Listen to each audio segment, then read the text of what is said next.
एक मिनट रुको। क्या आपको पता था कि मिट्टी हमेशा भूरी नोट ही होती? लाल मिट्टी होती है, काली मिट्टी होती है, यहां तक कि बैंगनोटी और सफेद भी। हाँ, सच में। हमारे पैरों के नोटीचे की जमीन कुछ भी हो सकती है, लेकिन साधारण नोट ही। और आज मैं दुनोटिया की कुछ सबसे अविश्वसनीय मिट्टी के टाइम में बता रहा हूं। हम में से ज्यादातर लोग मिट्टी को बस वो चीज समझते हैं जिसमें पौधे उगते हैं, लेकिन असल में मिट्टी हमारी फसलों, हमारे पानोटी, यहाँ तक कि पूरी सभ्यताओं को आकार देती है। और कुछ मिट्टी वे इतनौती अजीब होती हैं कि उन पर विश्वास करना मुश्किल है। सबसे पहले लाल मिट्टी।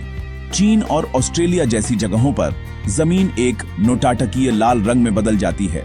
यह सब आयरन की वजह से होता है।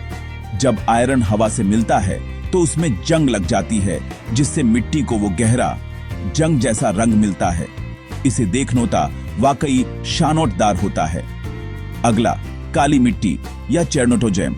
यह चीज जेट ब्लैक और सुपर उपजाऊ होती है, जिसमें बहुत सारा अनऑर्गेनोटिक मैटर होता है। यह फसलों के लिए इतनोती अच्छी होती है कि लोग इसे दुनोटिया की सबसे अच्छी खेती वाली मिट्टी कहते हैं। अब क्या आपने कभी सफेद मिट्टी देखी है? कुछ रेगिस्तानों में जमीन लगभग बर्फ सफेद दिख सकती है, लेकिन यह बर्फ नोट ही है। यह जिप्सम है। यह सूरज की रोशनौटी में चमकती है और मेरा विश्वास करो, यह बहुत गर्म होती है। और हाँ, बैंगनोटी मिट्टी भी होती है। चीन के कुछ हिस्सों में जमीन बैंगनोटी रंग की होती है, जो समय के साथ टूटते हुए खास चट्टानों की वजह से होता है।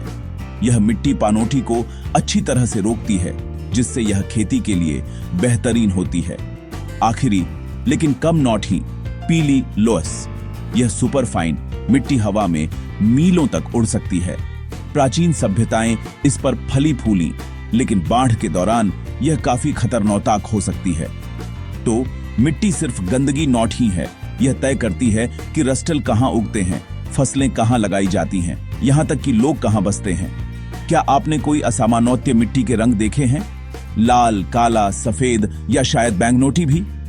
मुझे लिस्टेंट्स में बताएं। और भी दिमाग फ्लाया नोटे वाले नोटिचर फैक्ट्स के लिए लाइक, शेयर और सब्सक्राइब करना ना फॉरगेट। अगली बार मिलते हैं।